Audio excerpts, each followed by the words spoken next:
aspect of digital assets and how they work and how we are using them for creating other systems from supply chains and others.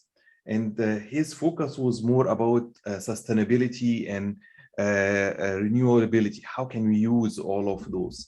And how can we bring a more sustainable world? And I am basically a sucker for bigger impact things. I feel that, you know, like you always want to do something that is big, that has something beyond what you are today. So that's when we started communicating together about a vision, that what we wanted to do is something that is a sustainable world that can grow by itself, that has a lot of ability, prosperity, with economic inclusiveness for everybody, not for just one world or the other. But there is a big divide in that. And the mission of it is, how can we create a protocol? How can we figure out a way that we can take the problem that is global climate change, that is global poverty generated by the climate change? Because, you know, like Tom opened up my eyes on like thinking that, you know, okay, the poverty in the world is not just because of lack of resources, but really climate and all the stuff is a byproduct of all of that. Why? Because if you don't have the means, you are forced to use things that are not so good because you don't have any better. So if we are able of creating a system that can move through that will be much better. So what is the problem? The problem is that we have a lot of carbon emissions going through globally. And that we are basically destroying the planet to create an economy. And we're going to end up with neither. Why? Because when the planet is destroyed, there is no economy to go with, and you cannot continue doing the same thing, expecting different results out of it. That's the quintessential definition of insanity. So, and that means that there is no access to banking. If you are wondering, there is about 2 billion adults that are unbanked across the globe. That means there's about 4 billion people that don't have access to the global economic system. And that contributes to how they are consuming energy globally. So there is no one big system that can support all of that stuff. Previous attempts around that were not very successful, because if you look at, for example, carbon credits and the likes, they are designed as a system of penalties, not really a system of incentivization. If you don't do it, we'll punish you, and you will have to pay a fine for all the stuff. And nobody likes to pay fines. People like to have an incentive in the system. They don't like punishment that goes in a system. They don't play well with those.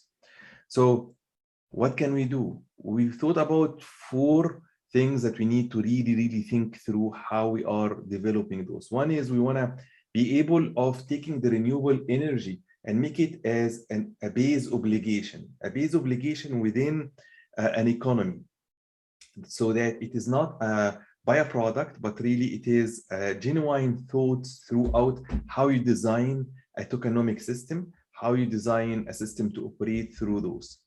And then we wanted to build that using a decentralized cryptocurrency, so that we can secure the incentive, because we talked about if you put it in a form of penalties, it becomes a problem.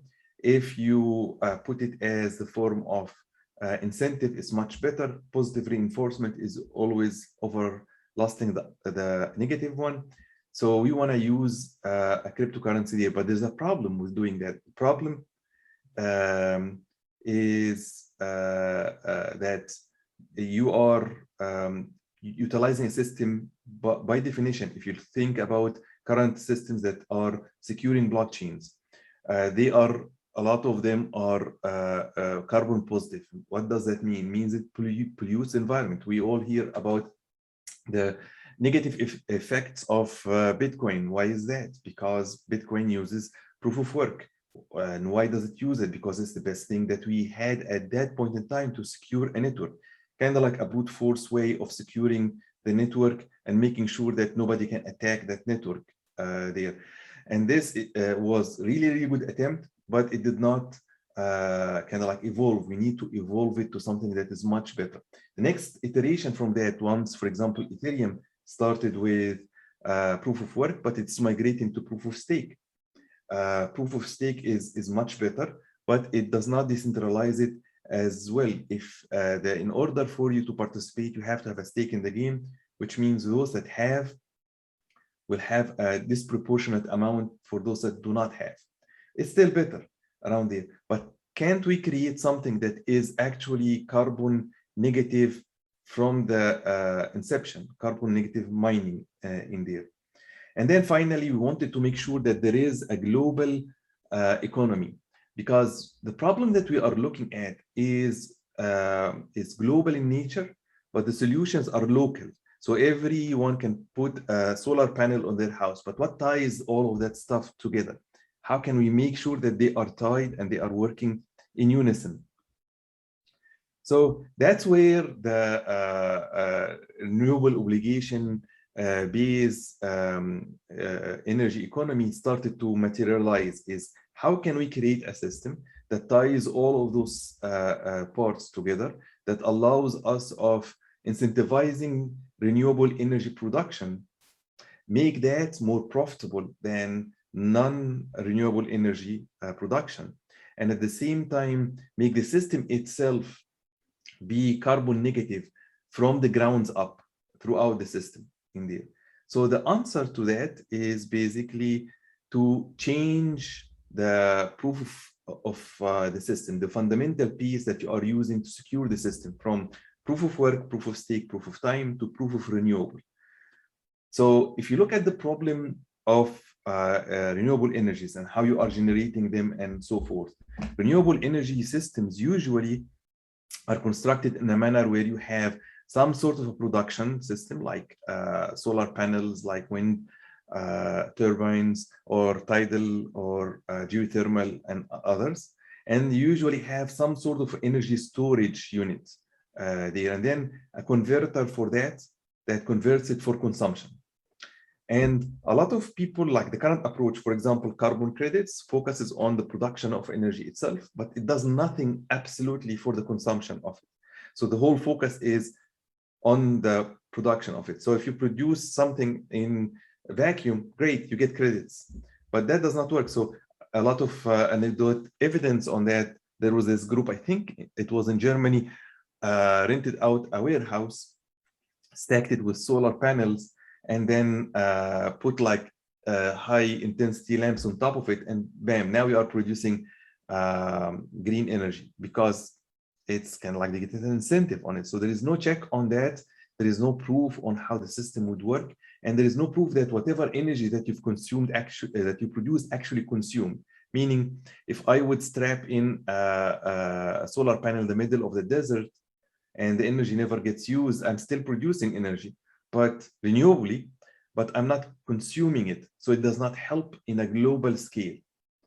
So the solution here is basically this little piece where we are able of tying together the production and the consumption and measuring. That is the proof. The heart of the proof of renewable is the actual consumed renewably generated energy. That's when we are able of measuring that, yes, you've produced this energy renewably and you've consumed that energy renewably in there. But then when you think around those, we need to think about how are we going to be able of incentivizing you, because you could buy a solar panel, put it on your house and generate electricity for yourself, but you might buy it from the grid. There is always this differential cost between how much profit you can make out of producing energy renewably and how much energy profit you can get of actually producing the energy non-renewably, and in the current situation, whether you are consuming it or you are selling it. So the crux of the next part for the incentivization is not to pay you for the production of a renewably produced and consumed energy, but to compensate you for the differential in the profitability. Why is that? Because it's much smaller amount, but that is what is necessary, needed to tip you over so that you are producing it and consuming it renewably. So how does that all work? Well, the rate of how you are incentivized in there is determined by your contribution into a bigger mining pool. So we've talked in the previous slide about verifying your equipment, making sure that you are verified, producing and consuming that energy. And then once you do that, you can join a pool on the system. Why I'm talking about a pool here? Because it's a blockchain system that allows you to utilize the system, not only to secure the energy transactions happening on the system, but also to receive rewards for doing so. Your rewards are determined by your share of what has been produced globally. So if you are the ith energy producer, so the energy production that you've produced here on a daily basis are put in, divided by the total energy produced by everybody else. However, there is also a slight problem here. When you look through the energy production and the differential in profit across the globe, those are not the same. If you are an energy producer in the US, the difference between what you could sell your energy with and what makes it profitable for you might not be the same as somebody doing it in Tanzania or in Egypt or in China. So how do we determine that? There is a coefficient set up by a third party that sets up those as the different coefficients that determines the difference in profitability that you would have. So an example of that, if you need 20% more in, say, for example, Tanzania, because that's differential in the cost profit analysis there, that can be taken into account. So it takes into account your geolocation and your profitability within that geolocation as a system. And then the equation would be complete. It would allow you to partake into a pool of rewards set up by that pool and be compensated relatively to what you produce and consume renewably into that pool, taking into consideration your geolocation and the actual economy on the ground, where the cost is on the ground there for you. So then the next point of that is, how do you look at system bootstrapping? Because a lot of systems out there do not have a mechanism by which the system can not only be sustained, initiated, but kicked off for a longer period of time. People think either the steady state, if we have a steady state and everything is working, it's going to be kumbaya and everything is working great, or how do we start with it in the beginning, but they are not looking at the steady state. To solve that problem, what we've done is the RAMP is the Renewable Alliance Mining Pool. That's the pool that we've talked about just now. That's where you are getting your rewards for the production and the verified production and consumption of renewable energy.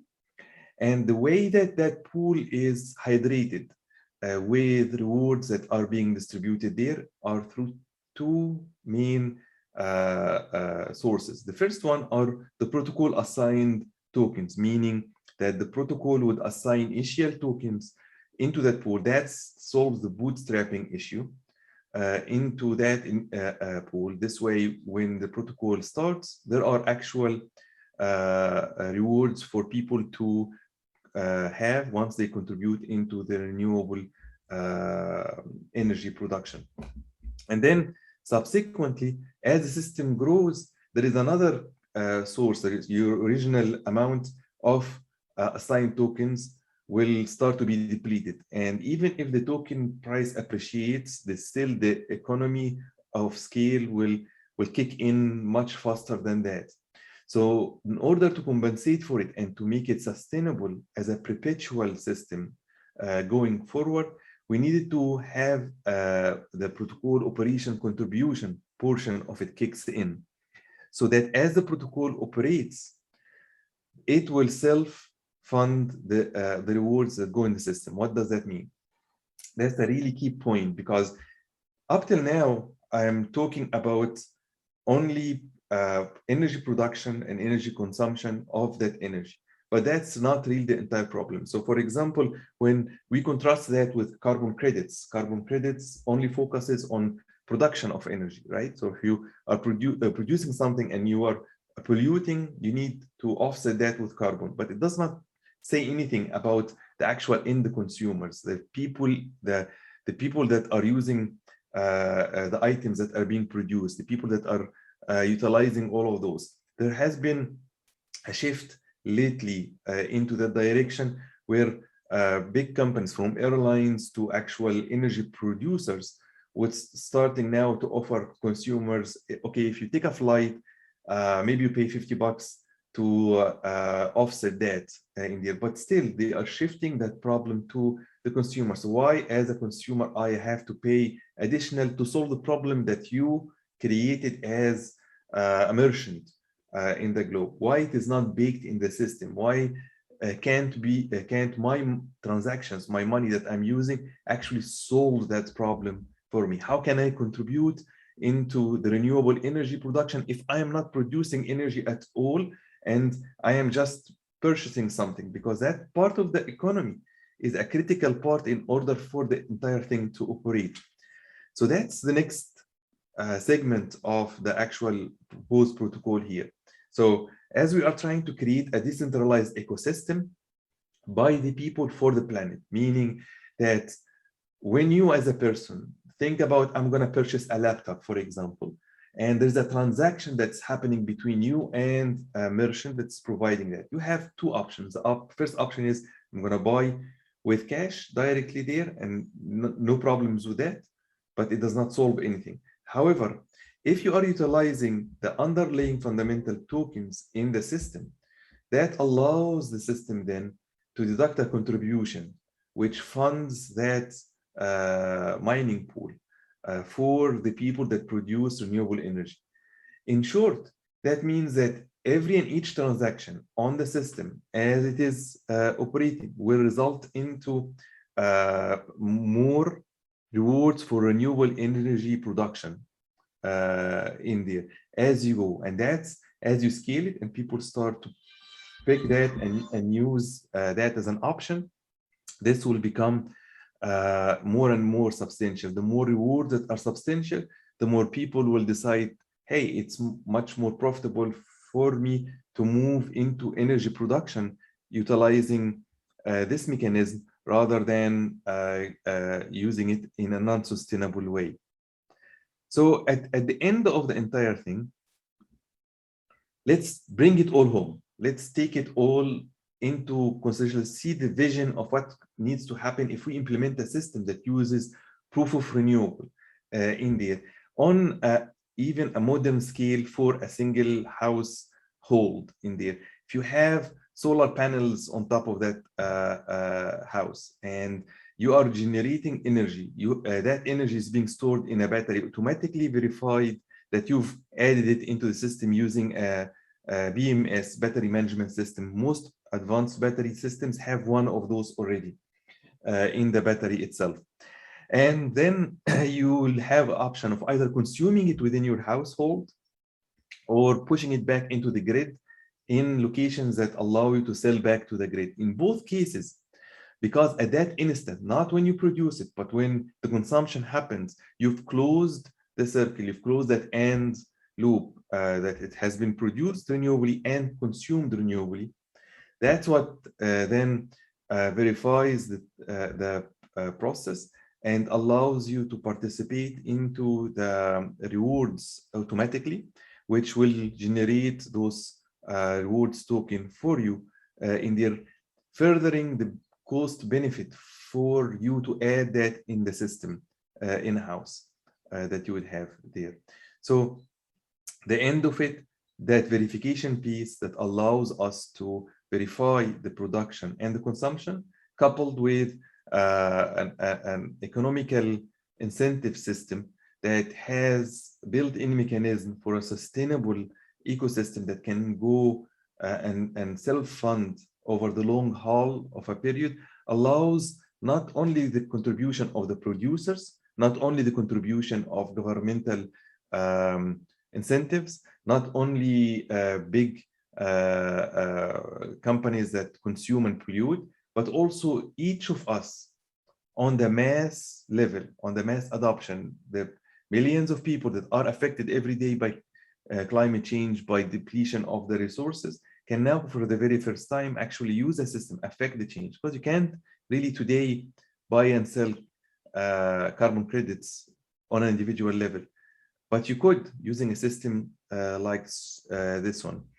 So what we want to do is we want to be able of creating a sustainable planet using proof of renewable that bakes in a proof cryptographically set up in the system that you've produced and consumed renewable energy, and rewards the miners that do so in the system here, creating a sustainable economy on top of it. For more information, please visit us at ROBe2.io or go to the Renewable Alliance for more information around those. So at the end of it, questions. And I cannot ask myself, although my wife says I could, but anybody has any questions? And I see Dr. Tom joined us. Tom, do you like to add anything? Could I ask you a question, Dr. Adel? Sure.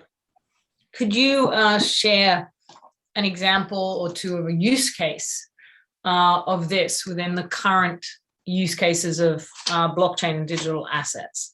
So could this be something that we could use, for example, in our global research community? Is that feasible? Yeah, that's actually a really good question in there. And the easiest use case is in the GRDAO, as we are utilizing the system to, one of the things that you've mentioned is to be able of equitably reward the people within the community for the work that the researchers are doing. If that contribution, if that rewards that are being sent are basically done utilizing the token of the renewable system, then now you are actually transacting over that ecosystem, and the 5% of the transaction will be used as a contribution to incentivize the renewable energy production, meaning that your research, when you put it out there and you get paid for that research, and if you select to be paid in ROBe token, will automatically incentivize renewable energy production. Does that answer your question? Yeah, thank you. I was just curious. Yes, yes. So the beauty of creating a system that has a tokenomics in it, and also has ways for people that are not really the people producing or mining or securing the system to actually participate, is it opens it up. It makes it possible for the everyday person. If I'm going to buy a cup of coffee and I buy that using the tokens, then that cup of coffee will help incentivize renewable energy production. How do I know that? Because the only way for people to receive the rewards is if the energy is renewably produced and consumed. That proof is akin to what I started my discussion with originally of proof of work or proof of stake. A blockchain system is not limited to what we are thinking about today. We have to open up our minds to how it could be used later, how it can be operated later. So Tom, any additions?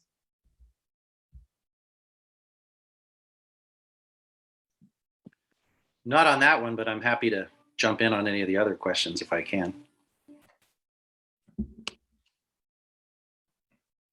Come on, guys, don't let Dr. Tom off that easy. We have to ask him questions.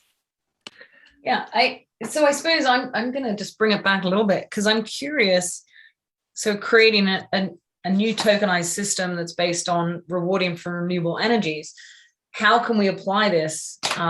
Does this mean that every chain would use? I find this really interesting in how we apply it across NFTs, across, is it something that we can look at for Bitcoin and Ethereum? What happens there with that idea? Because, there are high concerns about, obviously, the energy consumption, especially. So I'm curious on the wider application. Sweet. Maybe I'll take a stab on the blockchain aspects of it and try to unpack your question a little bit. So in the terms of the actual implementation, because in the paper we go into like how we are actually proposing the implementation. It should be on steps, meaning that you cannot create a whole blockchain system using proof of renewable right from day one. But you would probably have to use a more eco-friendly system that can support that with low transaction fees to begin with as your first step. Ultimately, it would be the final vision to have this as a layer 1 protocol, meaning that it actually utilizes those concepts and imagine all the solar productions and wind productions as nodes that are securing a bigger chain. And because each of them, like think about it, the node itself that secures the system. I have miners, and those miners, whether they are laptops or ASICs or any of those, they use energy. So they basically, and that energy comes from the grid. However, the energy used here is directly on the sustainably, renewably produced energy.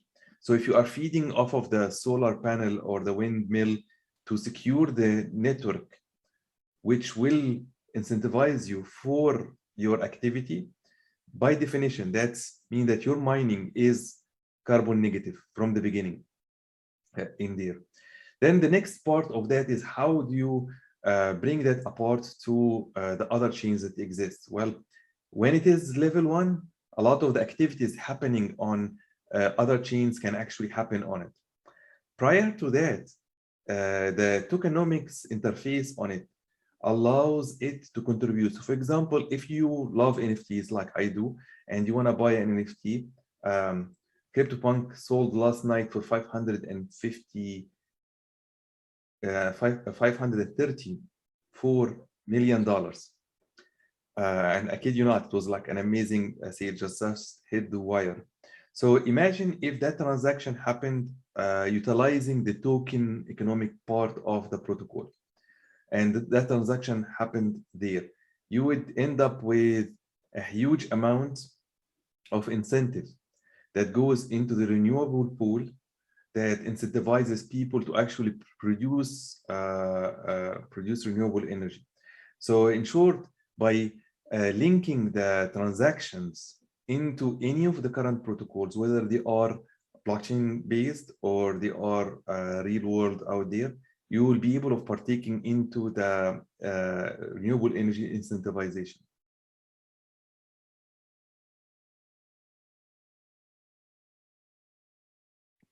I mean, another practical example, as I'm trying to think about your question, is that imagine that there is a device that's a Bitcoin miner, and it's approved by the Renewable Energy Alliance, because the Renewable Energy Alliance's job is to validate and verify the different hardware systems that would come on that have the management system in them that then creates the proof of renewal. So imagine that there is this device and it's connected to the renewable energy part, whether it's wind or solar. You could actually be running that Bitcoin miner as proof of renewal is working, verifying that sustainable energy is being created as that Bitcoin miner is operating, that's been registered by the Renewable Energy Alliance. And then those transactions would actually be carbon neutral. So that's the bigger vision, is that as these devices come onto the system, that more and more people are participating, more and more people are creating renewable energy, more and more people are in the mining pool, and that could then actually be create a process that would be carbon neutral for even something like a Bitcoin miner. Oh, I get it now. So it's like what the Energy Commission does with certification of renewables, but we'll be doing it on smart contracts, correct? Is that Exactly. Yeah. Okay. Good to know. Perfect. So if there are no other questions, I'll take myself off the hook right now. And then kind of like ask if we are ready with the next presentation. So anyone from the political correctness or adaptive interface, those are past ones. Next from here would be the intelligent speed adaptive system using image regression method for highway and urban roads. Ahvash.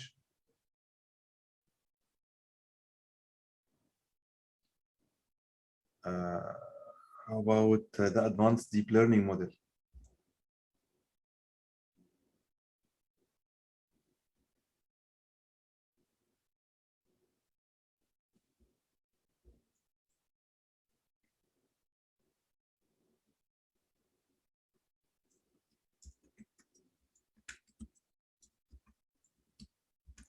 I think the 5 o'clock guys will come maybe after 25 minutes. We are the early morning here.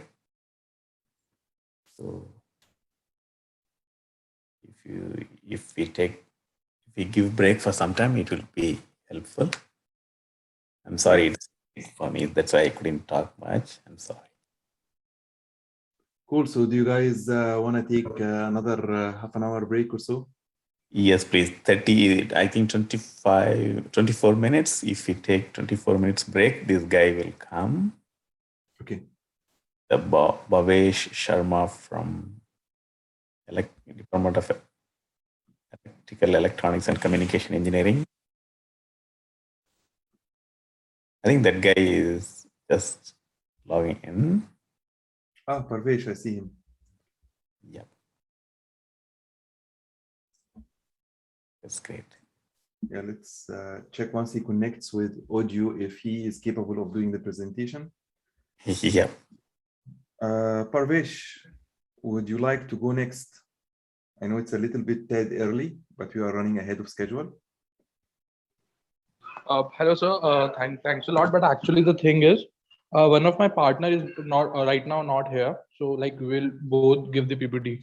So right now he's not here, but he'll join with me in some time. So let's wait for him, and we can join after that. No problem, sir. All right. Sounds great. So I think let's then take that break since that's it. Thank you. Come back in another 23 minutes or so. Sure.